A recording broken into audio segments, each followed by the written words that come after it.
Barrister, let's move to something political now, this time around. Um, we had Peter Obi and Kwankwaso.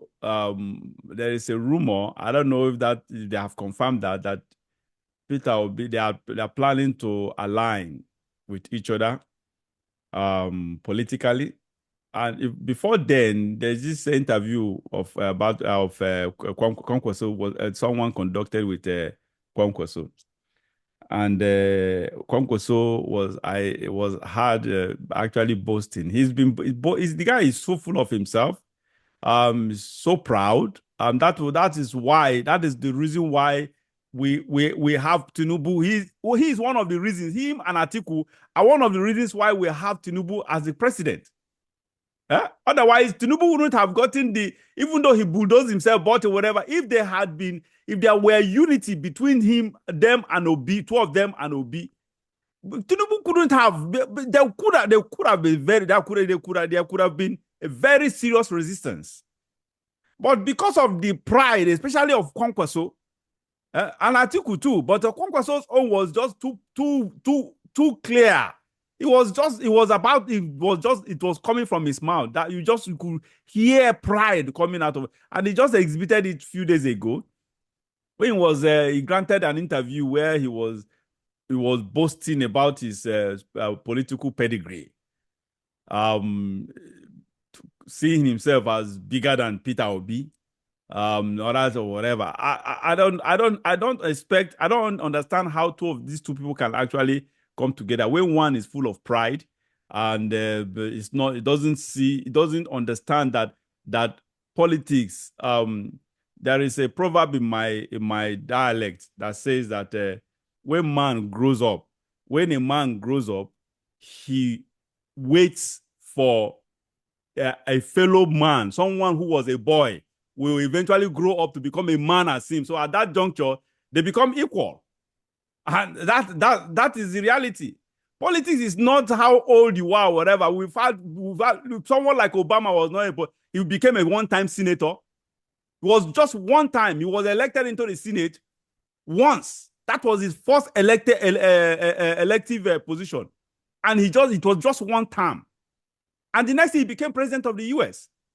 When you had people that were in the Senate, in the National Assembly, who have been politicians for probably all their life, 50 years.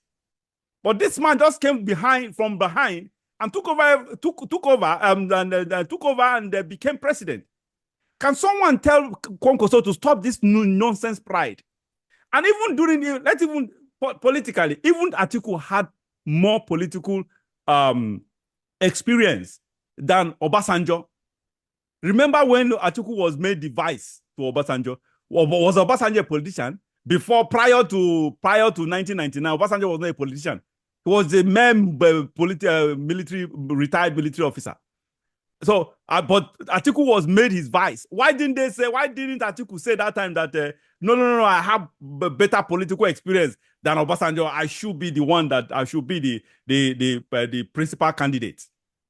Yeah?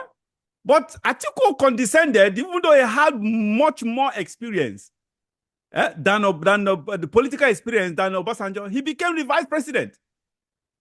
I don't know what the hell is going on with this Kwankwaso of a thing or whatever. I used to like him because I always like people who stand up to the establishment. But during this, going back to 2023 election or prior to the 2023 election, whatever, the utterances he kept making and his actions were just too arrogant for my liking, for God's sake, too boastful. And now he just resurrected that boasting again, considering himself as the emperor of politics in Nigeria. Barrister, what's your take on that? Do you see? Because I don't see such people. Because when you have in an alliance, there should be humility. Someone should be ready to actually bend. There should be flexibility. You should be open to flexibility. Everything should be on the table. Because I do not see someone like Kwankwaso actually accepting to be what's his name? Obi's running mate. And trust me, the truth is, I do not see Obi either ready, because if Obi tries it, that will be the death of his political career. to be a running mate after all the support, all the overwhelming, because as far as I am concerned, Obi won the 2023 election. After all the organic support that that it was an unprecedented support. No one ever in the history of Nigeria, actually, no one received an organic support. All the support that we've been having in Nigeria for political office holders has always been induced, money induced. But that of Obi didn't give anybody. People were even spending their own money to support him. And now you want to make this person a running mate to Kwankwaso, who the only place they know him is in Kano State. Even in the north himself, not only the north is popular. He's popular mostly in Kano State and some other northwestern states. Eh? And I don't see how this alliance can actually hold. What's your thought on that? What's your opinion, Barrister? Well, my thought is that there is actually no alliance going on. It's speculation. It's entirely speculative. Journalists have been asking him before the election and now whether he could come together with somebody like Peter Obi. In the past, he had outrightly waved the idea aside. And like you pointed out, he is fond of claiming that he has a PhD. He's an engineer. He was a governor. He was a minister. And he put this forward and said, these are his pedigree. If they bring anybody that has more than him, he will accept. But we know that the pride in him will not allow him to be the vice presidential candidate of somebody like Obi. Now, when I read this interview, say yes, he's prepared to be VP to Peter Obi, but he wants a condition, conditions that he still peddles the same thing in a roundabout way. He comes back to the same thing. He's an engineer. He holds a PhD. He has been a minister. He was a governor. For God's sake, in political issues, all these things may not matter.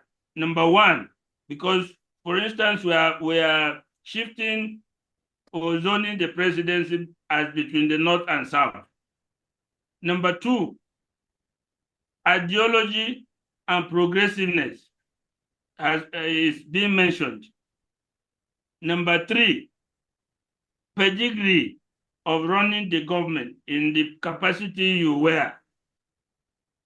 All these issues come together into deciding who should be at the head of the ticket.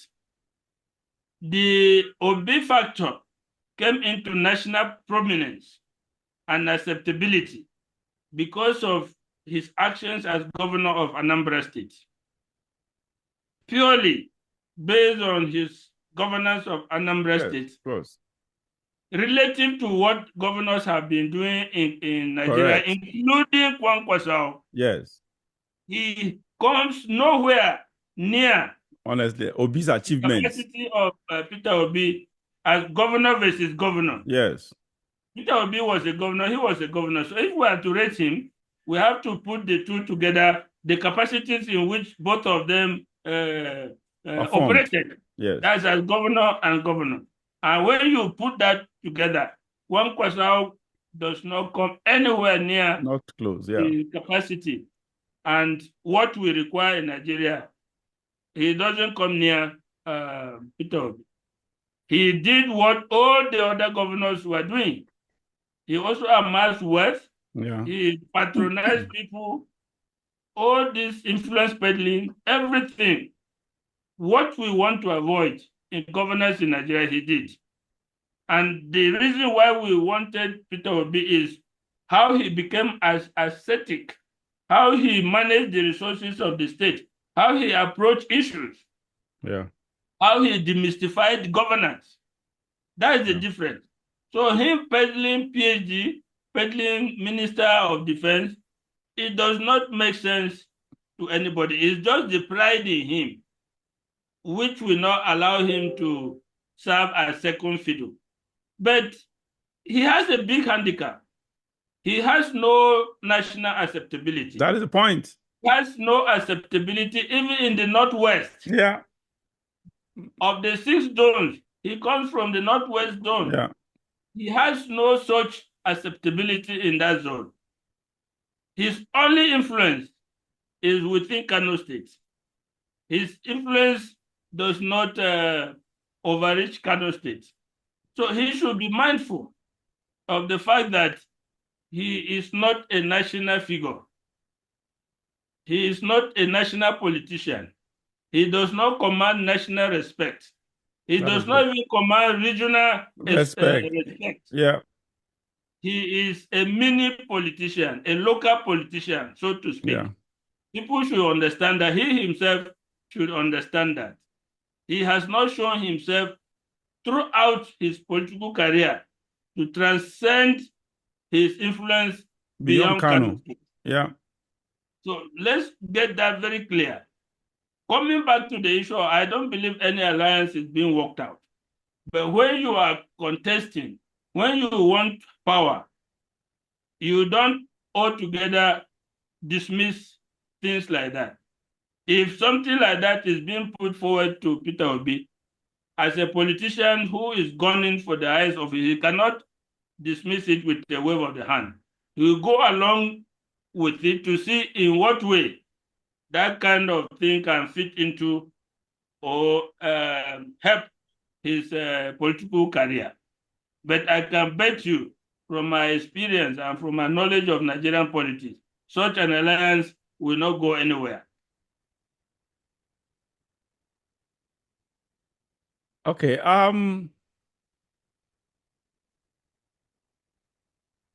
What is your thought about Datti Baba Ahmed politically? What I once said before, that Datti and Obi seem to be birds of the same feather. Yes. I have always held him in high esteem. I believe he's a man of integrity, and he fits the vision that we like and we see and like in Peter Obi. Peter Obi, correct. He's a straightforward person. He's not the average Nigerian politician. He's not the average person in Nigeria interested in looting the treasury, amassing wealth for himself, trading privileges, peddling influences. These are the things we like with Peter Obi. And the selection of Datti Ahmed was perfect. The only drawback being that in the context of Nigerian politics, he had no political weight, even in his own domain, because this is not the politics that is played in Nigeria. The politics that is played here is the peddling of influence, the sale of privileges, the amassing of wealth for yourself, your friends, and people who follow you. Yeah. If you don't do like that, even your backyard will not support you. But I can tell you, he and Obi share the same vision, and they have the same strength of character in approaching issues in Nigeria. Yeah, honestly, I think we've discussed this before, but I didn't get your own thoughts on him. Honestly, I have held Datti Baba Ahmed in high, right from when he was, you remember, he became that, when I got to know him was when he was at the House of Representatives under Obasanjo. The guy was so vibrant. He was among those people who tried to actually fight Obasanjo to a stupor. And that is why he didn't go that far in getting re-elected when he contested for the Senate or whatever. So I've always loved that guy. I've always admired him because I just, like you said, I've mentioned it much earlier, that he's, even during that election, prior to 2023 election, that Obi choosing that duo, these two people are the best. They were actually the best couple. Honestly, the best. I've never seen a presidential couple, running mate, president and the running mate, presidential candidate and his or her running mate in Nigeria that ever had the same, both of them aligned. They have the same ideology, the same antecedents, the same dispositions, the same traits. Or they honestly, then I remember saying that if we had succeeded in electing these two people, and they spent 8 good years, my projection was after the 8 years, Datti Baba Ahmed will go for Peter Obi will support him to continue, continue as to contest for presidency. And someone like Datti Baba Ahmed spent another 8 years. That's 16 years put together. I am telling you, Nigeria will be on the right footing. I am telling you, I wish this thing, the way I designed it in my head, I wish it went that way. Honestly, Nigeria would have been for 16 years. If you give these two people 16 years to handle Nigeria, yes, we have the corrupt system is so entrenched, it's so endemic. There's no doubt about that. It will take a miracle to upturn everything. But I bet you, if you give the right person 16 good years to do the right thing, we may not be able to eliminate all the bad stuff. But the truth is that it will take us a very long way. A very, very long way. Right? Nigeria will be far, far better than what we have, the nonsense we have today. That is just, and talking about Kwankwaso, back to Kwankwaso, the alliance let's even assume they agree to the Kwankwaso humbles himself to be Obi's running mate. That running mate will not work. It will not be like what happened between Obasanjo and Atiku. In fact, it will even be worse. Because at least in Atiku's case, Atiku was subordinate to or whatever. Obasanjo was in control, controlled him until when he came for re-election, when he came to political stuff, because Atiku had that political might more on his side. So he wanted to use that leverage against Obasanjo. Other than that, administratively, Obasanjo was in control, was in charge. But I bet you, and Atiku accepted that control over him. But in Kwankwaso's case, if Peter Obi happens to be the president, and Kwankwaso the vice president, I am telling you, they will have very serious issue. Kwankwaso will never administratively will have that disdain for Peter Obi. We have that disrespect. We disregard him. There will be serious friction between both of them. Because that man, Kwankwaso of a thing, that man, he is the pride oozes from him. The moment, anytime he opens his mouth, you just see, it oozes of pride and arrogance. Such person can never humble himself because that is just the reality on ground. I agree with you entirely. His pride alone will not make him to be a successful deputy to anybody. And his false assertion to superiority, honestly, will also complicate relations with that. Yeah. I remember when the issue of PDP, election of PDP, who will be chairman of the PDP governors back then, came. Some governors, including my state governor, Susu, and they met him. They met in the north and agreed on who will be the governorship candidate. I think John Ajang of Plateau should be the chairman. They met with Kwankwaso and they agreed in the north. By the time they enlarged, not knowing that the guy was trying to upstage them, by the time the whole governors of PDP across the country met, Kwankwaso stylishly supported somebody else. Yeah, I remember. Yeah, you're right. So when these governors in the Middle Belt complained, he said, well, he was trying to teach them politics. Arrogantly said that he was trying, that is how to teach them politics. Yeah. But when his turn came, you know, he he lost his second term. Yes. It's not as if he has that commanding presence that he can do as he pleases. If you see the gap between the current election and that of the APC, it was not much. So he is popular, but he does not have that commanding presence in the way that, for example, J. Stacker controlled politics 100%. He does not have that ability. And his pride goes before him. Yeah. Always. That is it. So he cannot have a successful deputization of anybody. It will not work. It won't. That's just the reality. All right. That is it.